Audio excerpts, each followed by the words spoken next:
Hi folks, Chris McClure here. We're going to now talk about what it means for two functions to be inverses of each other. So along the way we need to talk about what it means for a function to be 1 to 1. Alright, so what does it mean for a function to be 1 to 1? Well, look at this function. It doesn't look like a function, but hey, remember what a function is. It's a relation between one set and another.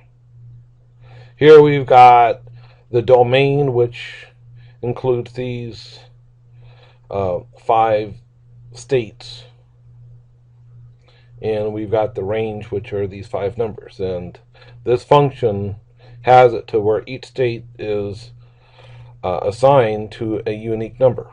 So this is an example of 1 to 1, meaning each state gets assigned to a unique number. Versus over here, where these different animals are assigned to these numbers, some of these numbers are the same for different animals. So the dog and the cat, for example, are assigned to 11. Duck, lion, and pig are assigned to 10, and rabbit is 7.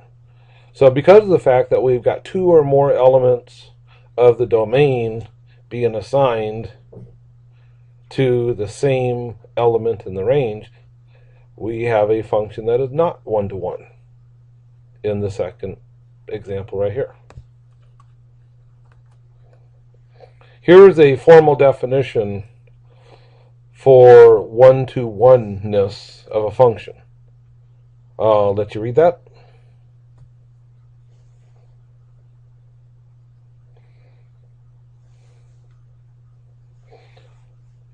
Alright, a function is 1 to 1 if any 2 different inputs in the domain correspond to 2 different outputs in the range. That is, if x sub 1 and x sub 2 are 2 different elements in the domain, 2 different numbers that we put into the function, that's going to result in 2 distinct functional values. Now in math, at least in the higher levels, how we prove that a function is 1 to 1 is that we say that f of x sub 1 is equal to f of x sub 2, and then we work backwards to prove that the only way that could happen is if x sub 1 and x sub 2 were equal, which is equivalent to saying that if x sub 1 and x sub 2 are different, that would imply that f of x sub 1 and f of x sub 2 are different as well. So anyway, this is the definition for 1 to 1-ness. So you should now be able to identify whether a function is 1 to 1 or not. This right here, folks, is 1 to 1 because for each input there's a unique output. This right here is not 1 to 1 because x sub 1 and x sub 2 are being assigned to the same number in the range. This over here for this third part is not even a function because of the fact that there's one input being assigned to 2 different outputs. Remember, in order to have a function, each input needs to be assigned to an output, not to 2 or more outputs. So is this a 1 to 1 function? The answer is no, because these 2 elements in the age are being assigned to this number in the range. How about this function down here? Is it 1 to 1? So what you need to do is look to see if there is any repeat mentions of a y coordinate here. And I don't see any, so because of the fact that each input is being assigned to a unique output, that means that this function is 1 to 1. You could take a look at the graph of a function and tell whether or not that function is 1 to 1 by applying the horizontal line test, which says that if a horizontal line, any horizontal line, were to touch the graph of a function more than once, anywhere, that means that that function is not one-to-one. Now we could talk about one-to-oneness on a restricted domain. Then what that means is that we, on a very specific interval, we could have a portion of the graph which meets the horizontal line test. So which means that we restrict the domain of the function so that it's one-to-one, even though the overall function on the unlimited domain would be not necessarily one-to-one. So when you, if those of you going on to trigonometry, for example, when we need to talk about the inverse of the sine function, for example, the only way that we can define the inverse of the sine function is by restricting the domain so that the function is one-to-one on that restricted domain. Okay, so anyway, here's what the horizontal line test looks like. You see the blue curve, that's the graph of some function. And lo and behold, here we have some horizontal line, y equals h, that is intersecting the graph at 2 points. And that right there indicates that the graph is the graph of a function that is not one-to-one. So is f of x equals x squared, is that a one-to-one function? Well, let's take a look. Here's the graph of y equals x squared, and indeed you can come up with a horizontal line which touches the graph twice, so that means that no, the function is not one-to-one. What about x cubed over here? Is that a one-to-one function? Well, let's graph it, apply the horizontal line test, and indeed nowhere do you see any horizontal line touching the graph more than once. So right there, that's enough to show that x cubed is one-to-one. Here's a little theorem that says that a function that is increasing on some interval I is one-to-one on that interval. And same thing for decreasing. If a function is decreasing on some interval I, that means that the function is one-to-one on that same function. So let's go back here. So you look at y equals x squared. On the interval from 0 to infinity, x squared is increasing. So that means that on the interval from 0 to infinity, x squared is one-to-one. Also on the interval from negative infinity to 0, y equals x squared is decreasing, so the function is one-to-one on that interval as well. So you can restrict the domain of a function in order to get one-to-oneness if you need. All right, let's determine the inverse of a function defined by a map or a set of ordered points. Folks, an inverse is nothing more than just the result of reversing the order of assignment of a function. You know that a function gives a relation between the domain and the range. Well, the inverse of that function, provided that the function is one-to-one, the inverse basically moves backward, and where if you had, mapped A to B with the function, well, the inverse of the function will map B to A.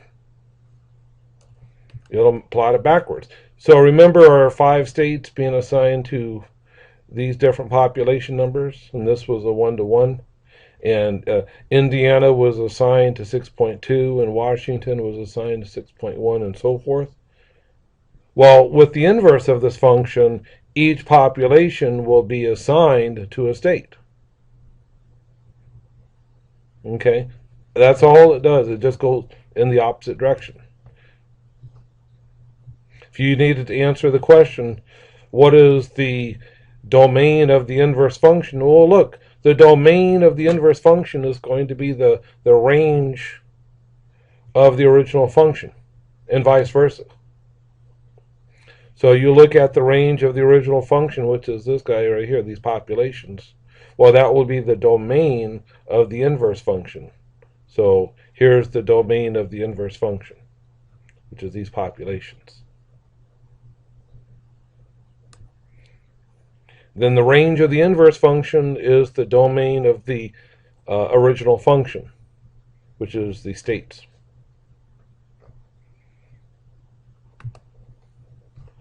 If I gave you this function right here, what would be the inverse?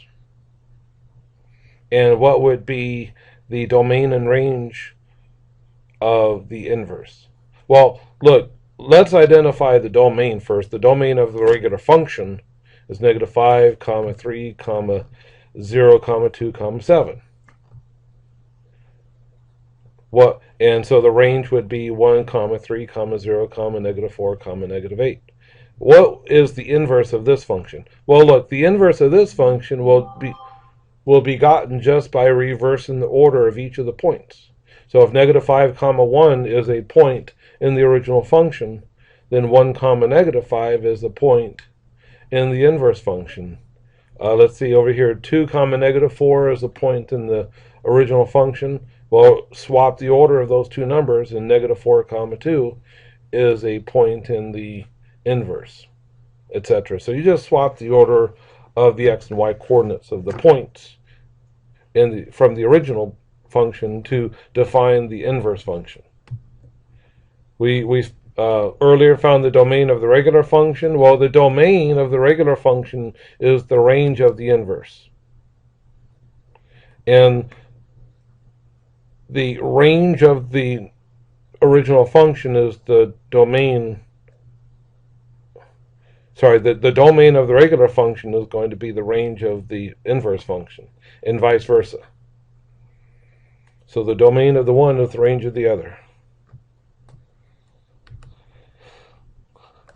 We oftentimes will use the f with an exponent negative 1 to symbolize the inverse, except the negative 1 really isn't an exponent. It's more of a superscript. We don't really imply that f inverse is really 1 over f. No, that's not really what we mean. We have this f inverse to notation to indicate that this is just the inverse of the function f, not 1 over f, not the reciprocal. Here's what it looks like. Suppose that we've got the domain of some function f and the range of function f. Well, the domain of f inverse is the same as the range of f, and the range of f inverse is the domain of f. In fact, you can treat f inverse as a function all unto itself. And if you take f inverse of f of x, you get x.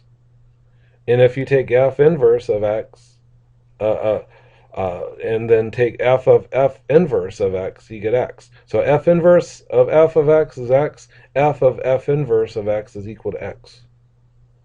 Now there's a mouthful.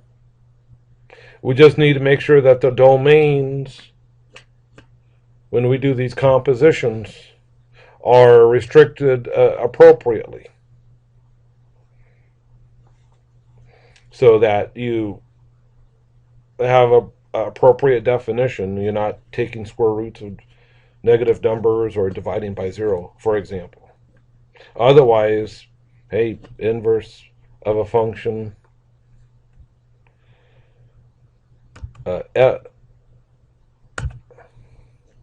f inverse of f is of x is equal to x, and vice versa. Suppose that we've got 2x and 1/2 x. Well, 1/2 of 2x is equal to x, and 2 times 1/2 x is equal to x. So that right there tells you that 2x and 1/2 x are inverses of each other. How about x cubed and cube root of x? Are they inverses of each other? Well, take cube root of x cubed, you get x. Or if you've got the cube of x cubed, if you take the cube of cube root of x, you get x. So cube root as well as the cubing functions, those two functions are inverses of each other. Or how about 2x plus 3 and 1/2 times x minus 3? Are they inverses of each other? Well, just compose one with the other and see what you get.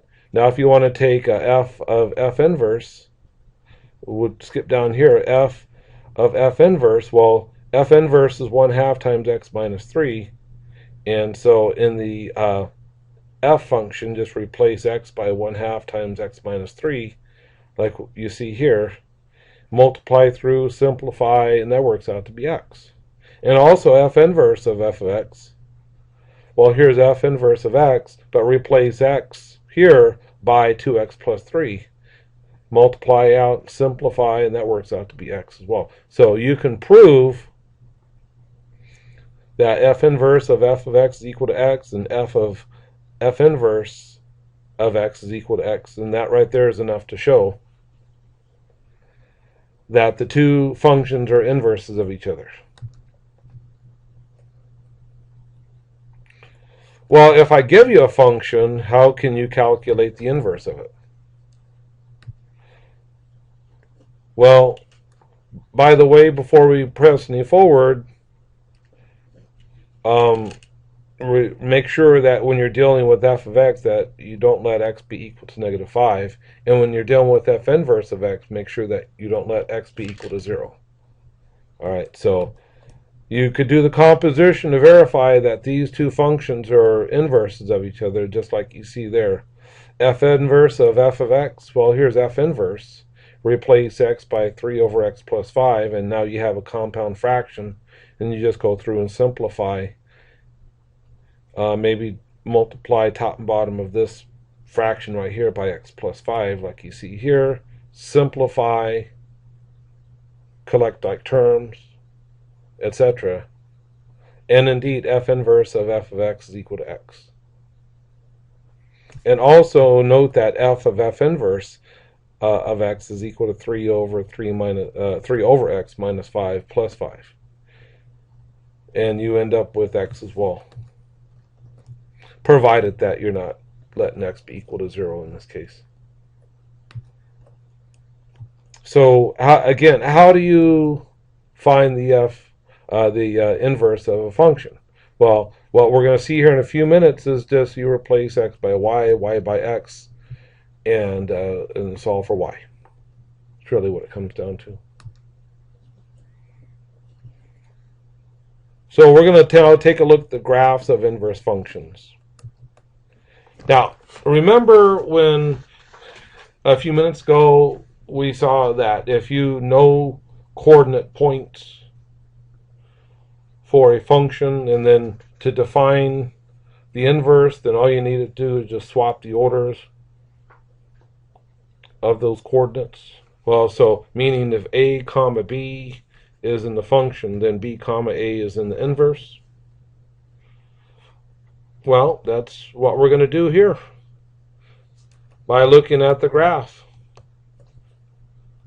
And notice that a comma b is symmetric with respect to the y equals x graph with b comma a.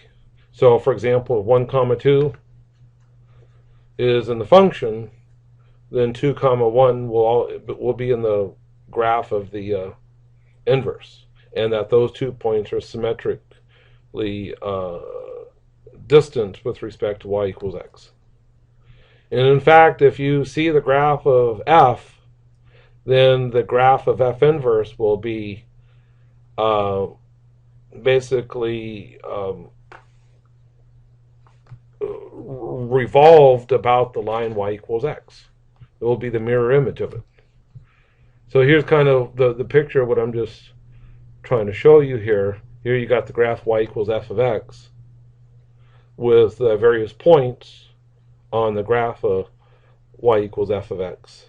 And then you could take those points and swap the order of the coordinates and plot the new points and then draw the graph of f inverse. And notice how those graphs of f and f inverse are symmetric with respect to the line y equals x. And you could try that on your graphing calculator. You could try to look at the graph of x cubed versus cube root of x and notice that they're inverses of each other.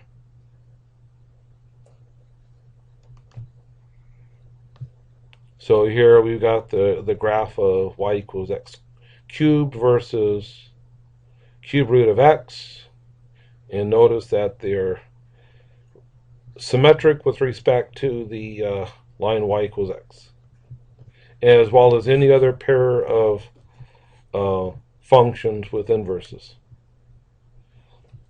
Here we saw the function y equals 2x plus 3, and the function y equals 1/2 times x minus 3. And if you were to plot them, as well as the line y equals x, you see the symmetry with respect to the line y equals x. So suppose I were to tell you that this right here is the graph of f of x. Could you sketch the graph of f inverse? Well, sure, because all you need to do is just take these 3 points and swap the order of the coordinates, plot the new points, and connect the dots. So that's what we did here with the maroon curve. And notice that the resulting curve is symmetric with respect to the line y equals x from the original graph. So, how do you find the inverse of a function defined by an equation? Just swap y with x. If you have y equals 2x plus 3, for example, swap x with y, like you see here, and then algebraically solve for y. So subtract 3 from both sides, divide through by 2, and y equals 1/2 times x minus 3 will be the inverse of the y equals 2x plus 3 function. And you could verify that, of course, by composing one with the other and find that you get x. And there's the graphs of those two functions. So this is the procedure for finding inverses of functions. Swap x with y and solve for y in terms of x. And then go back and verify by composing the one function with the other in both orders and verify that you get x both times. What would be the inverse of this function right here? Well, again, replace y by x like you see what we've done here. And go through it and algebraically solve for y. So start by multiplying both sides by y minus 1. Multiply out. And maybe subtract 2y from both sides and add the x to the other side that you see there. Factor out the y.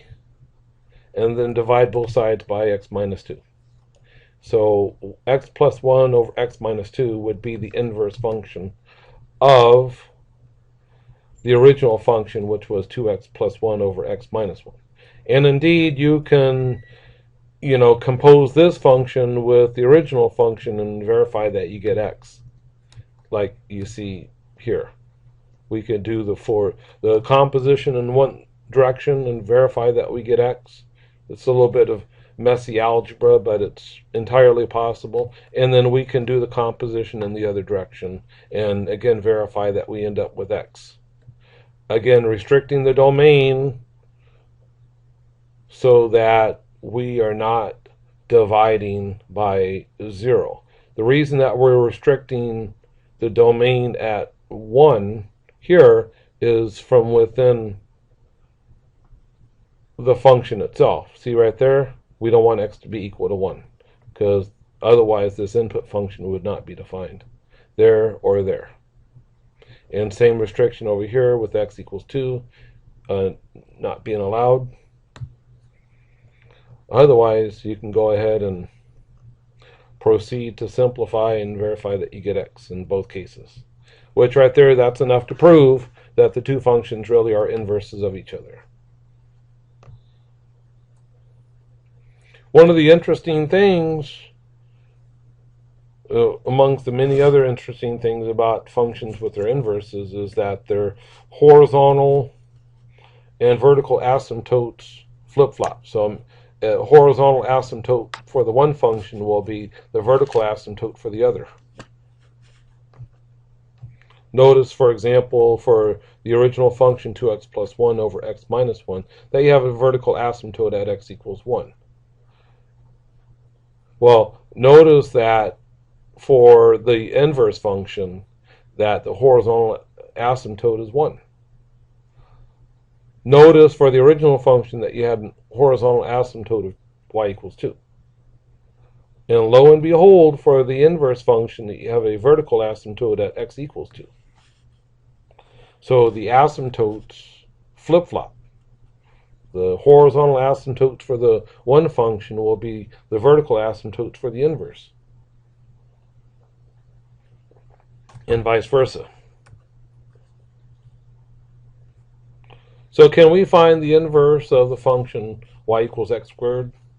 Well, only if we restrict the domain on an interval for which the function will be 1 to 1. Like, for example, when x is greater than or equal to 0. So replace x by y, solve for y, so that we get y equals square root of x.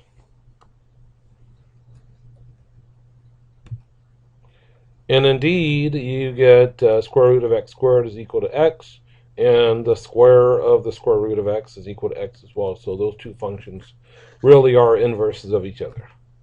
And indeed, if you were to plot both graphs, so square root of x and x squared, the graphs are symmetric about the line y equals x.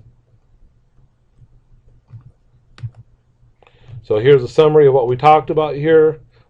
We talked about what it means for a function to be 1 to 1, and if a function is 1 to 1, or at least on a restricted domain, then you can define an inverse function. And we talked about how the domain of the function is the range of the inverse and vice versa. And to show that a function f is really inverse of a function f inverse, then all you need to do is compose the one with the other and see that you get x. So f inverse of f of x is equal to x, and f of f inverse of x is equal to x.